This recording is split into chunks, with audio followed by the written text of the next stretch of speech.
Well, students, today I want to discuss, introduce, new chapter, inverse of trigonometrical functions. So, before starting inverse of trigonometrical functions, we want to recall you that you know about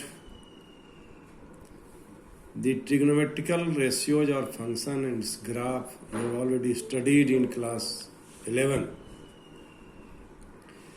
In class 11, you also read that trigonometrical function is periodic. So, we can get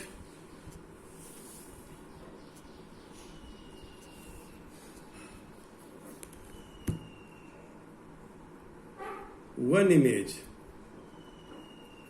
of two and more elements of the period of the trigonometrical function. Try to listen it again, make it more clear. Suppose you see the domain of sin x is of course real number, and the range is also real number but -1 to 1. What does it mean? If you take the graph of sin x, if you observe the graph of sin x, what do you observe? The value of sin pi by 2 is 1. And also the value of sin 3 pi by 2 is the value of sin 3 pi by 2 is -1, and value of sin minus pi by 2 is of course -1.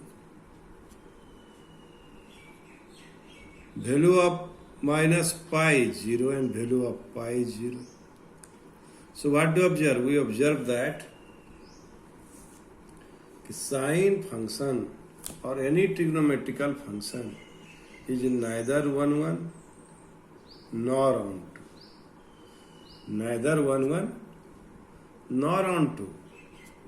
Because we see this type of diagram. Means the value of sin pi is 0. Value of minus sin pi is also 0. Yet clear? Value of minus sin 3 pi by 2 is 1 and value of sin pi by 2 is 1. So sine function is neither 1 nor on 2. Similarly, cos function is neither 1 nor on 2. And other trigonometrical functions are neither 1 nor on 2. But here we want to find the inverse of the function. So for this purpose, we should do here some arrangement. What arrangement? For inverse function, we should have function should be 1 and on 2. Means bijective. Injective plus surjective, I want to recall you, is known as bijective. So, to make a function bijective, you see this figure, the graph of sin x. Minus pi by 2 to pi by 2. The value of sin minus pi by 2 is -1. And the value of sin pi by 2 is 1. Value of sin pi by 2 is 1.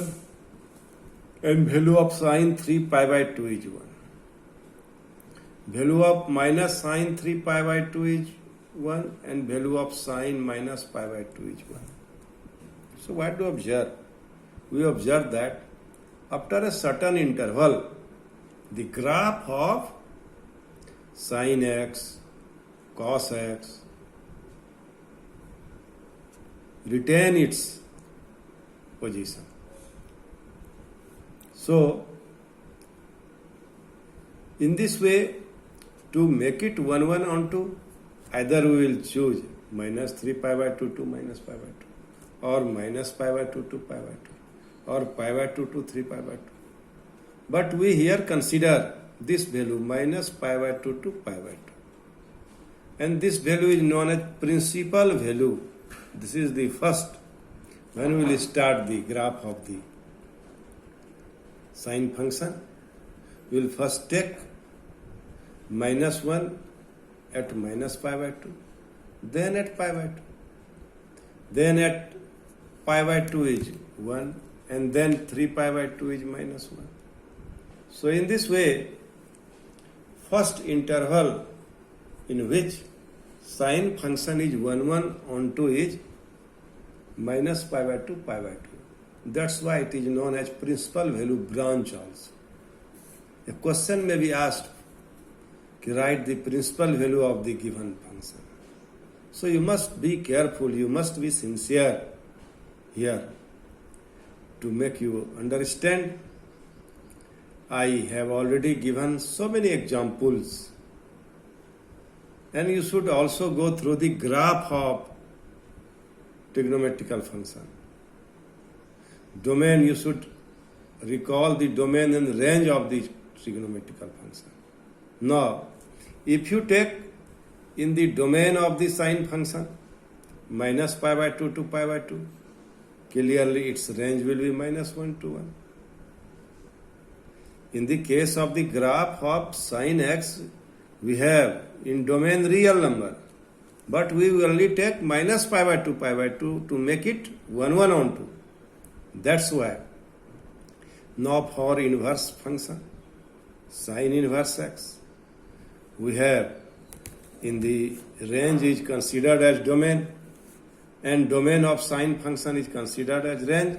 So domain of sine function is minus 1 1 and range is minus pi by 2 to pi by 2. Thank you. Thank you very much.